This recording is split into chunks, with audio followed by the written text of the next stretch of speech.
questions, we'll go ahead and call to order this meeting. We'll start with roll call. Chair Pulitz, Present. Vice Chair Norvell, Here. Member Flint, Here.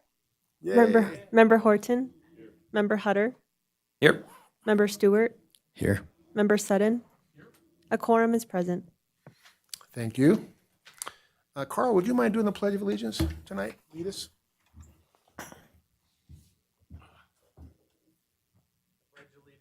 To the flag of the United States of America and to the republic for which it stands, one nation, under God, indivisible, with liberty and justice for all. Thank you.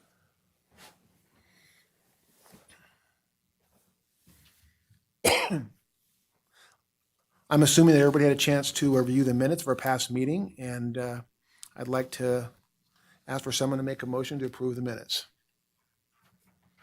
Anybody willing to make So a motion? moved. Okay. It's been seconded. All those in favor? Aye. Opposed? Okay, motion passes. Very good.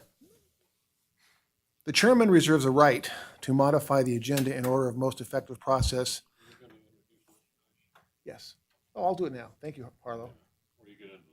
Yeah, that's a good idea. Yeah, before we start the actual business, I'd like to introduce our newest board members, and Jim Sutton and Brian Stewart. And I'd like to go ahead and start with Brian. Maybe give a couple of minutes of just a background. You know how to push the and just let us know a little about yourself and your knowledge about the airport.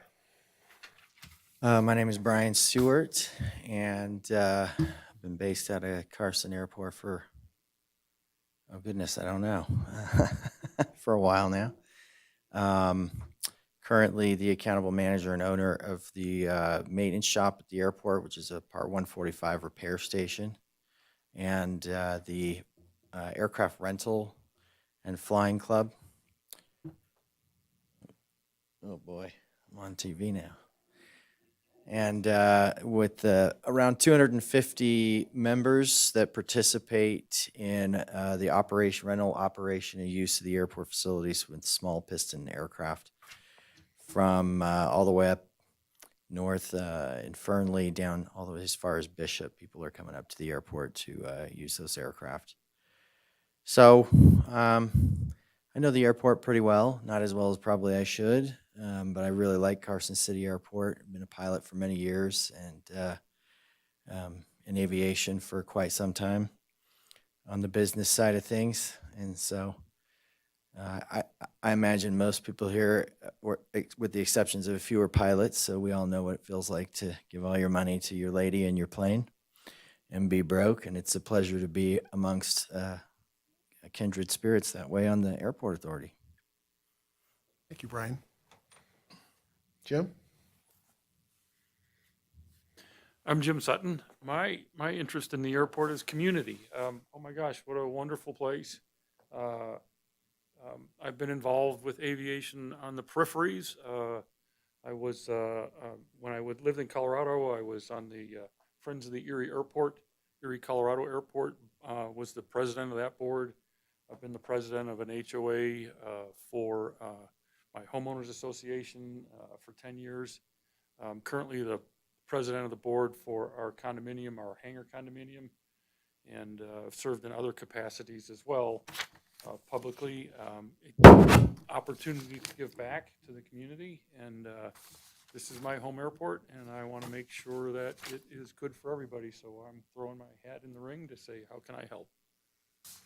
Okay, thank you, Jim. I also want to point out that our valued board member, Michaela Flint, is joining us via WebEx. So she will be integral in our decision-making and our voting. And thanks for doing that for us, Michaela. Thank you, Jim. Okay, the chairman reserves a right to modify the agenda in order of most effectively processing the agenda items. Items may be taken out of order. Items may be combined for consideration by the authority. Items may be pulled or removed from the agenda at any time. Members of the public who wish to address the airport authority may speak on agendized and non-agendized matters related to the airport. Comments are limited to 3 minutes per person or topic. If your item requires extended discussion, please request the chairman to calendar the matter for a future Airport Authority meeting. And the public may also provide public comment in advance of a meeting by written submission to the following email address, manager@flycarsoncity.com. For inclusion or reference in the minutes of the meeting, your public comments must include your full name and address and be submitted via email, but by no later than 5 p.m. the day before the meeting. The Carson City Airport Authority values your input. Members of the public who wish to provide live public comment may do so during the designated public comments period indicated on the agenda in person. With that, we'd like to invite Brian up and have the airport engineers report. Great, thank you. So for the record, Brian Martinez-Smolas, Wood Rogers. So our project list thankfully is growing with grant funding, so that's always great. RSA Drainage and Improvements Project, that design effort is underway. We completed geotechnical work since the last meeting, so that's been completed, and we will continue working on that. That would be, the goal of that project is really to have that bid for next summer. So the main apron rehab project, that design is pretty much complete at this point. We're really just waiting for some bidding stuff, and I'll get in below on the DBE element because that's really what's getting us right now. The pavement preservation project, this is a non-grant funded project. That design is also ready, but we will be packaging those two slurry projects together just for benefit of having a single contractor and that magnitude of quantity. On the DBE program, we did work through a DBE program in accordance with the FAA guidance and whatnot. The next step of that really is doing a public meeting with DBE local firms. However, if you're not aware, the federal government has made some recent changes to the DBE program that has kind of changed, however, the atmosphere or the climate of DBE work. And so we kind of need to let that kind of figure itself out. And so we'll work with the ADO on what changes that may mean to our grant-funded projects. We did get notice from the FAA on some future projects that we have grant funding coming for. So construction grants for the RSA drainage project. So we have the design grant. This is the corresponding construction grant. And then also design grant for taxiway Bravo reconstruction and the North Apron seal. So those will be coming in the following year as well. All right, very good. Any questions of Brian? Corey, do you want to discuss Lochner's brief report that they have, please?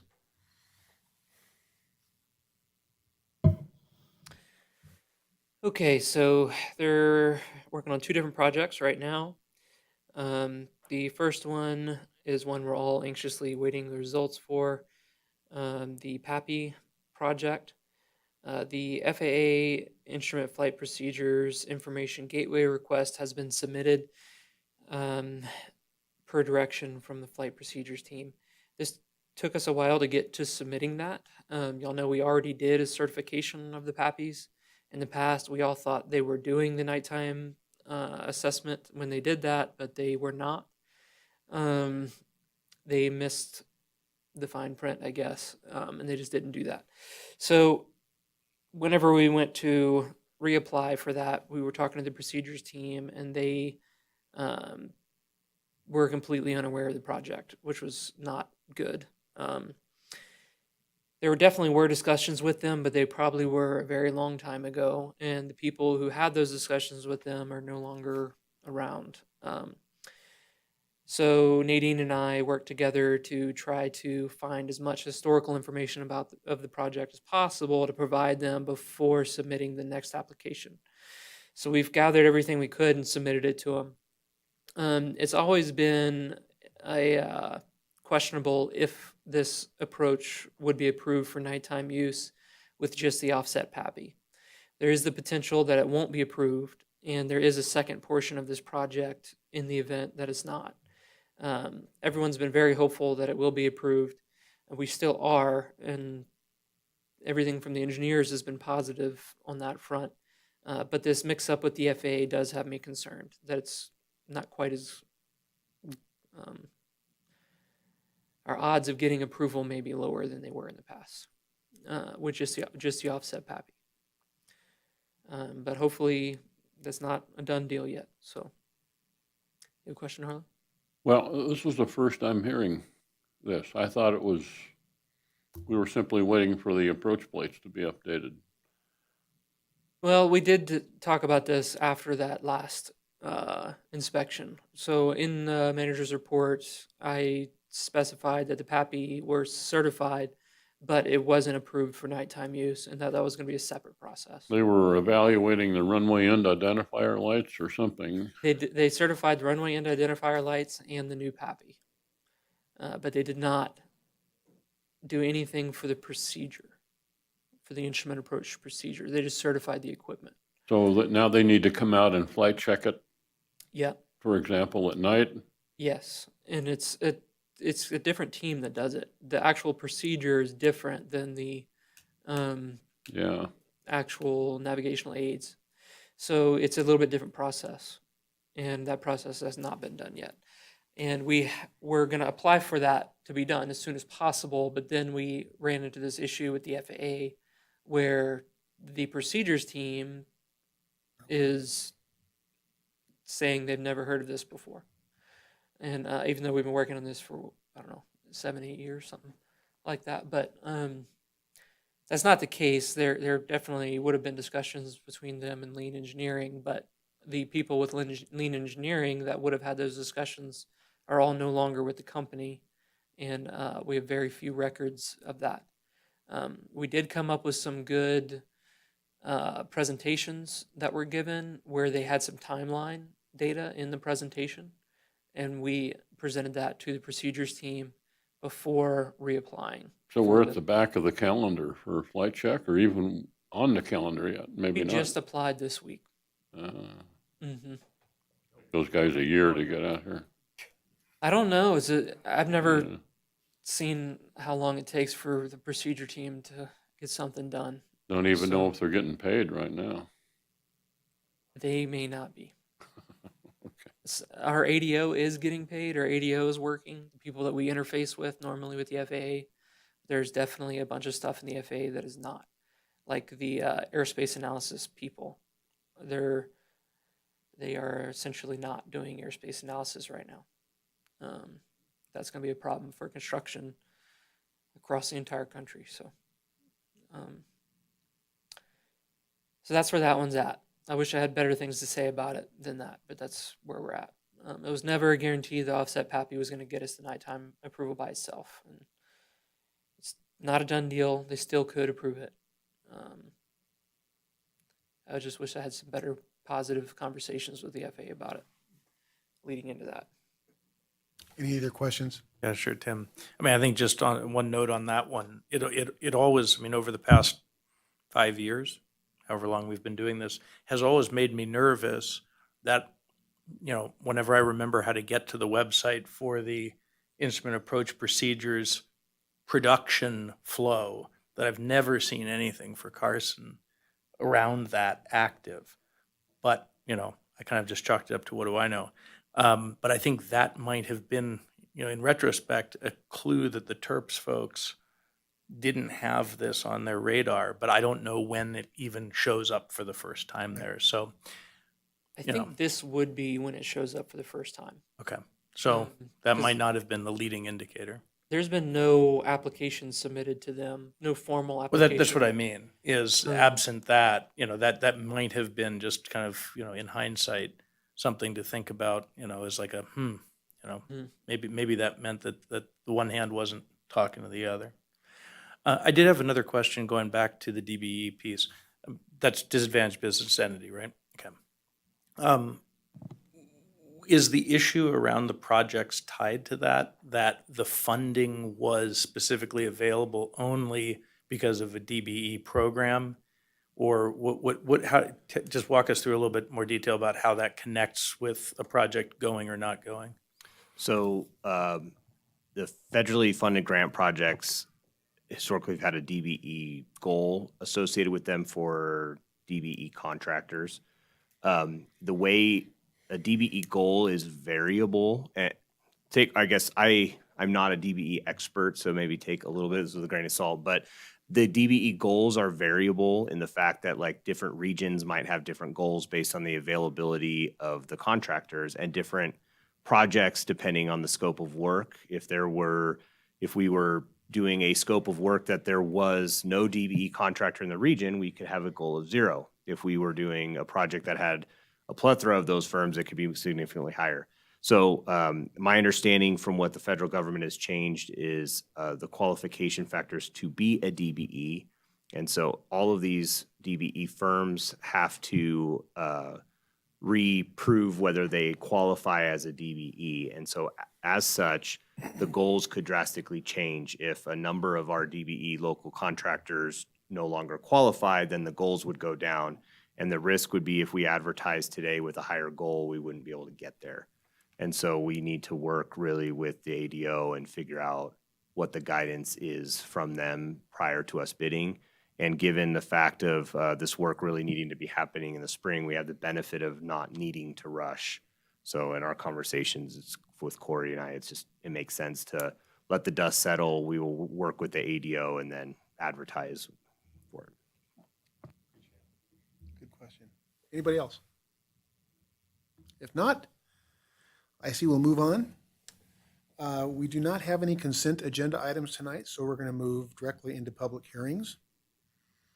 Agenda item H-1 for discussion and possible action. Special election of the Carson City Airport Authority Officer Secretary Treasurer position. Corey? Okay, so with John Rogers coming off the board, the secretary treasurer position is now vacant, and it is required for us to have a secretary treasurer position. So we need to hold a special election so that someone could be appointed the secretary treasurer. The steps for this are detailed in the executive summary. Steve Takis is not here today to guide us through this, so I would recommend reading that second paragraph and kind of following that as a step-by-step to complete this process. And Harlow and Tim, I think that y'all should take it from there. Okay, very good. I would like to go ahead and open nominations for Secretary Treasurer. I nominate Mr. Jim Sutton. Any other nominations? Any discussions from the board? From the public? No public is involved. Okay. Harlow's guiding me all the time. With that then, I go ahead and close nominations. Let's take a vote. All those in favor? Aye. Opposed? Aye. Aye. Nobody? Okay, we've got a passed. Then you need to say that.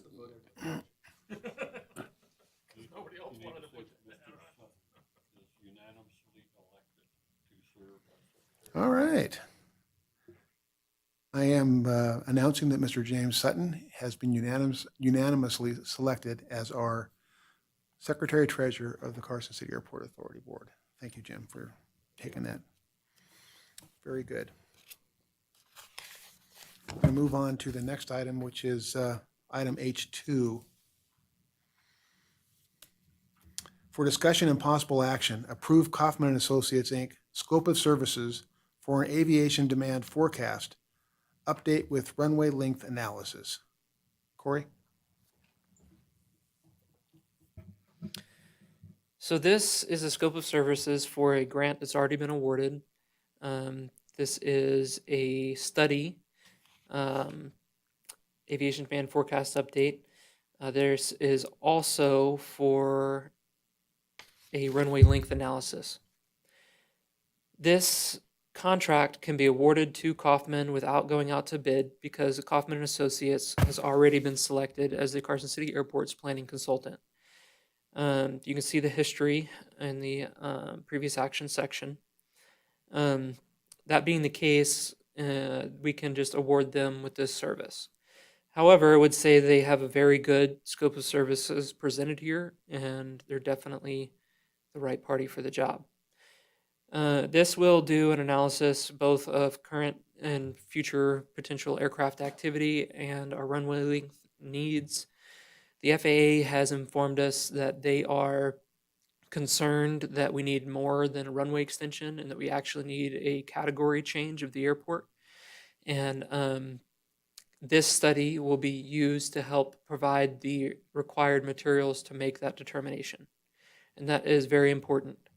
You know, this airport has been trying to apply for funds related to the grant, to the runway extension, really since 2020. And this is the first grant that's been awarded for this. So this is a very good indication that the FAA is interested in supporting this project. I've also heard good feedback from while I was in Washington, D.C. last year, that they're interested in supporting runway extension projects, and there's particularly interest in Nevada. And so we're looking at 2 airports a year being awarded runway extension projects. And I've heard from the ADO that we're right at the top of their list.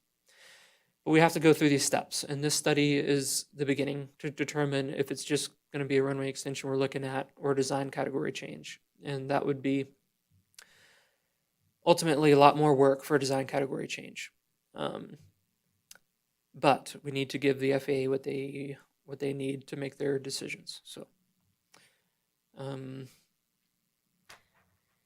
think that's all I have for this item. I guess I can talk about money. This is a contract for $152,958, and that is a $7,647.90 local match, with a total of $145,310 federal funding. This is already budgeted, as this is already a grant that we've been awarded and been planning for. And that's all I've got for this item. Any questions of Corey before we ask for a motion? No, would someone like to propose a motion? Need a discussion. Okay. Discussion. Let's make them, any discussion amongst ourselves.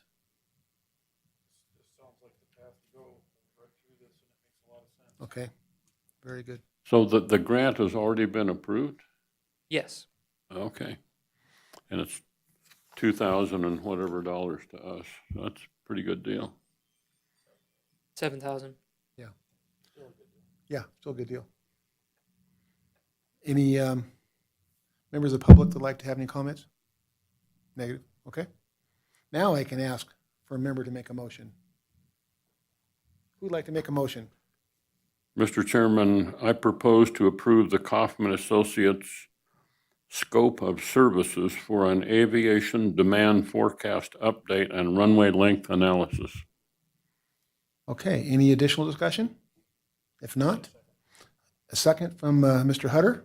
All those in favor? Aye. Opposed? Motion passes unanimously. Thank you. Okay, our final agenda item is H3. For discussion and possible action, approval of the change order number 2 and change order number 3 to the contract with Houston Smith Construction Company for AIP 44 Snow Removal Equipment Building, the SRE building we call it, in the amount not to exceed of $36,317.53 and $6,152.50. Staff summary, please.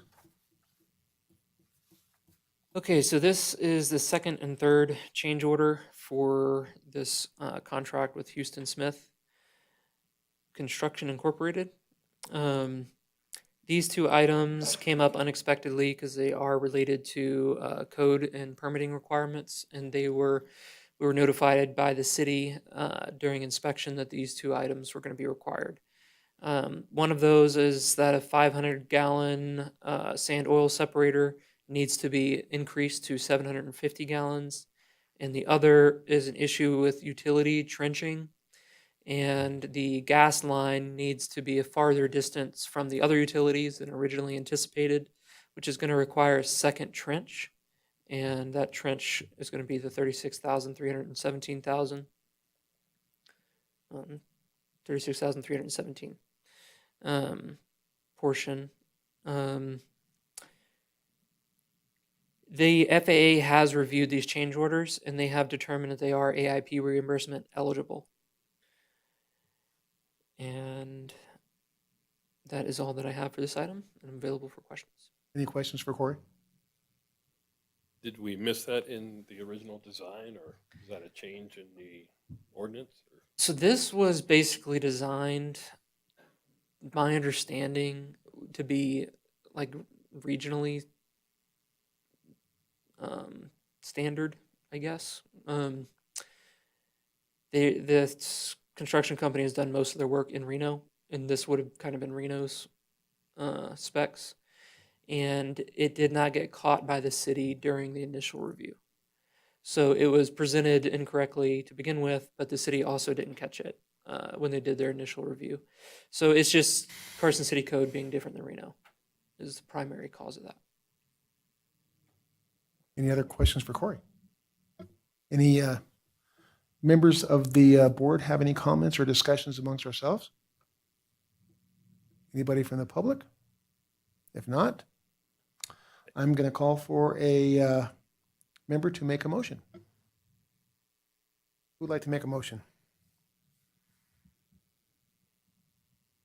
Oh, I'll make it. I can, well, but you're, Go ahead, Harlow. I don't want to hog the ahead. motions. Somebody else want to do it? We like it when you do it. Yeah, your time is coming. Mr. Chairman, I propose to approve change order 2 for $6,152.50 and change order 3 for $36,317.53. Thank you, Harlow. Any additional discussion before we have a second? Is there a second? I'll second. All right, all those in favor? Aye. Opposed? Aye. Okay, passes unanimously. Discussion is closed. Thank you. Okay.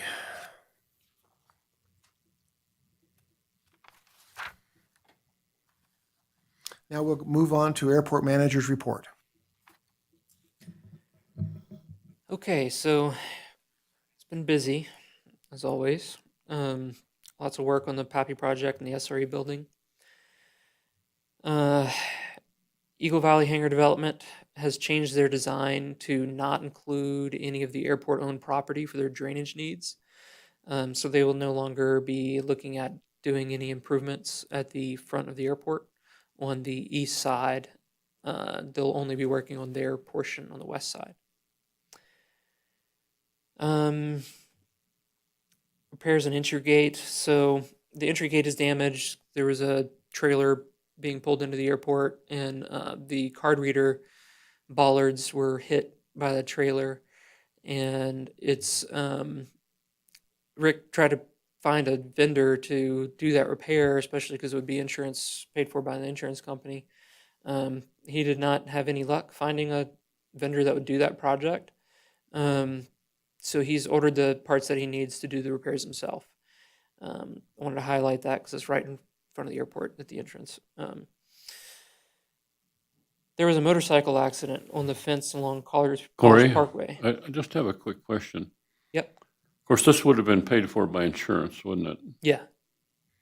Yeah, it still will be. We'll submit our Yeah. receipts to the insurance company, but Okay. ideally we would have had a contractor come do that whole project. But we did not find anyone who's willing to do it.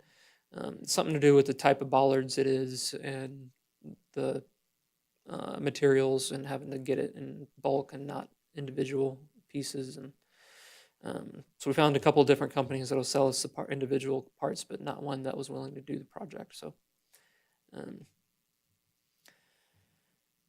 motorcycle accident. The fence repair will take approximately 8 weeks due to components on back order.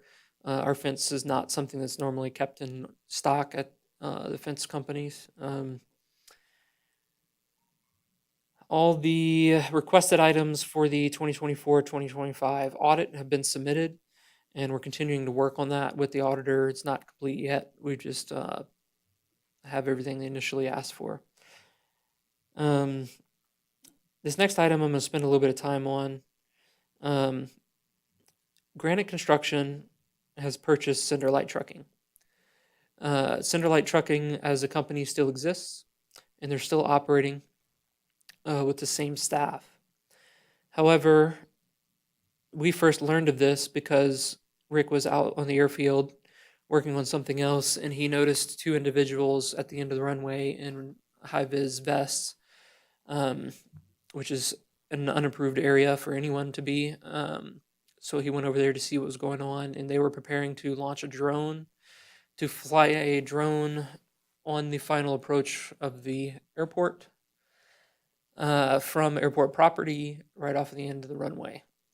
This is a major problem.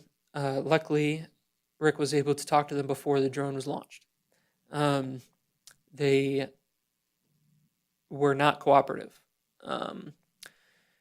They did agree to not fly the operation after they got me on the phone to explain that they're not allowed to do that. Following that interaction, I got a phone call, and they were insisting that they were able to conduct that flight and that they did not need my authorization to do so. Their argument is that it's Class G airspace, and from the FAA's perspective, that is correct, actually. There is no regulation on Class G airspace of drone activity. However, they were launching from airport property, which is regulated by the property owner, and landing from the airport property. And also, the state of Nevada has NRS 493.109, which state that any drone operations with 5 miles of an airport require permission from the airport operator. This is a problem in the industry. This is not just a problem that I see for this instance. This was particularly bad because they really wanted to argue with me about this, and they were insisting that they were going to do this flight without authorization, or they didn't require authorization to do it. They ultimately agreed after I explained to them the details of this regulation. But this is bigger than this one instance because NRS 493.109 is very unknown to most people. Any drone operator I talk to doesn't know this regulation exists. So luckily, I'm able to educate them and provide them copies of the regulation anytime I have discussions with drone operators. But this is a state regulation. This is not a city regulation. So it's an issue of enforcement and jurisdiction of enforcement. So I would like to look into how to address this as an airport authority. Maybe there's something we can do with Title 19 to kind of improve our authority, or maybe work with the city for this to be adopted in Title 16.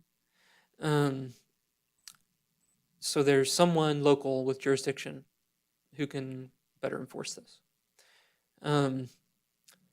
This regulation is in place, so we're able to use it. But being that it's state, it'd be good to have some better authority around it.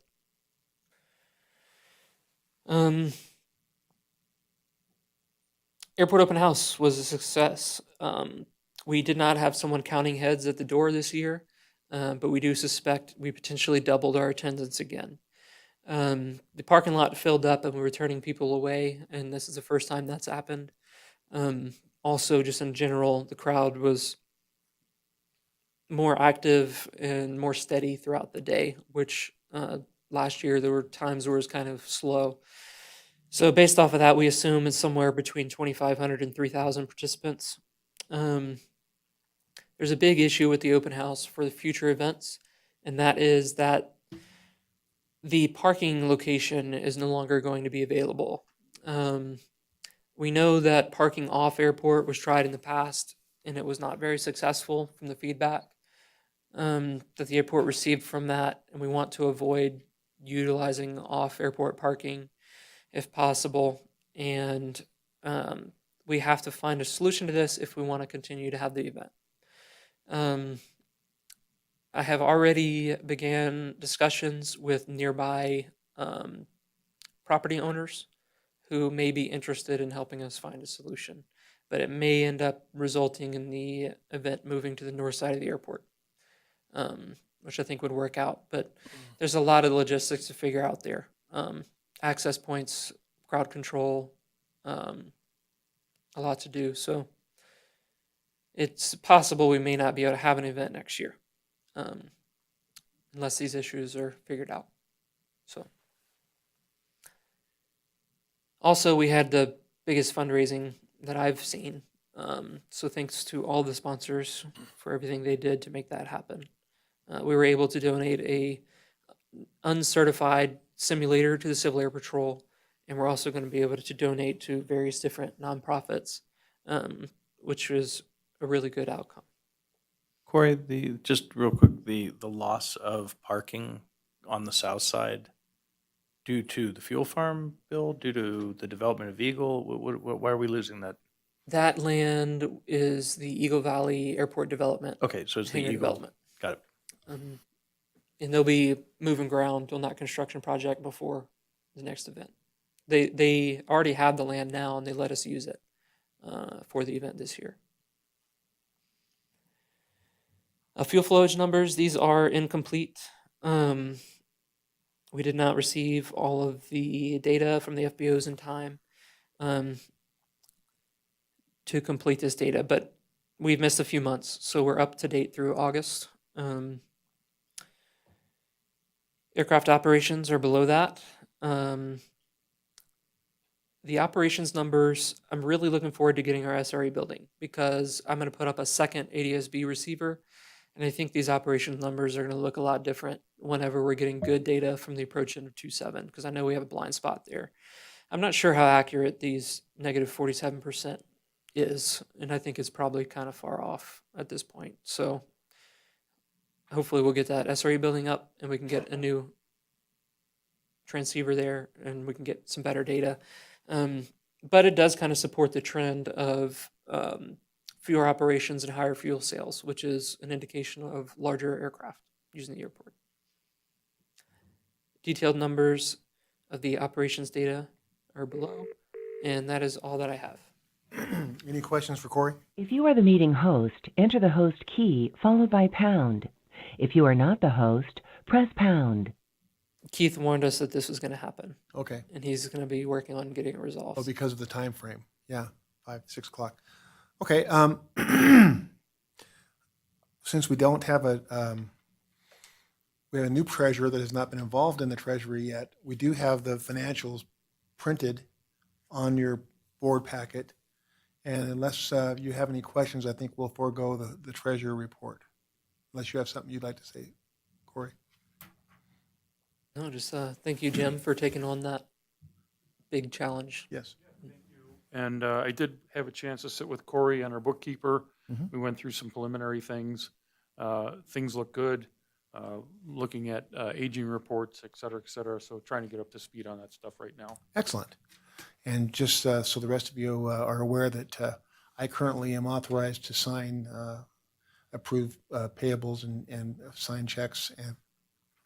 And we're continuing as Jim now gets certified to do the same thing, and I'll be his backup at that point again.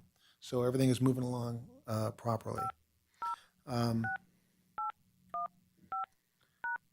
I'd like to go ahead and open up if there's any comments or reports from the authority members. Anybody like to say anything or have any comments? No? Well, I have a couple of things to say. One is just want to acknowledge how grateful I am to past board members Michael Golden and John Rogers. They spent 8 years dedicated to this authority, and they really did bring a lot of knowledge and a lot of expertise and a lot of selfless cooperation. I really do appreciate them, and I want to just acknowledge that publicly. I think that they've been replaced by very talented and qualified new board members that are going to keep us going in the right direction, so I'm very enthusiastic about the future. Any comments at all from the public? No? Okay. I don't think we have any agenda items for the next meeting yet, do we, Corey? Nothing right now. Okay. One thing I did ask Corey that I'd like to have Corey and Steve start pursuing is going forward with, in our agreement with the city, the property of the airport was supposed to go to be owned by the airport authority, and that was not completed due to the fact that we didn't have the financials to kind of back it up. We do now. So I'm going to encourage Steve Takis and Corey to start that conversation again to get that finalized the way it was supposed to be done about, what, 15 years ago, Corey? It was a long time ago. That's in the original NRS language, Yeah. which is in the 80s. Harlow probably knows. It was a long time ago. I think it goes back way more than that. Way more than that. But it's time now. We're financially sound. We have the proper management. We have the proper leadership. I think it's time to go ahead and complete that. It'll speed up our ability to, Actually, it may predate the airport authority, which was 1989. wow. So, you know, when the city was running the airport. It'd just be quicker for us to get our grants and to work with FAA directly. Right now, we have to get it approved, and it's got to go to the city, and it's got to go through another process, and it's got to go back, and it doesn't really benefit anybody. So it was intended to be this way, so I'm going to encourage them to get it done. And if there's no other comments or requests, I'm going to call this meeting adjourned.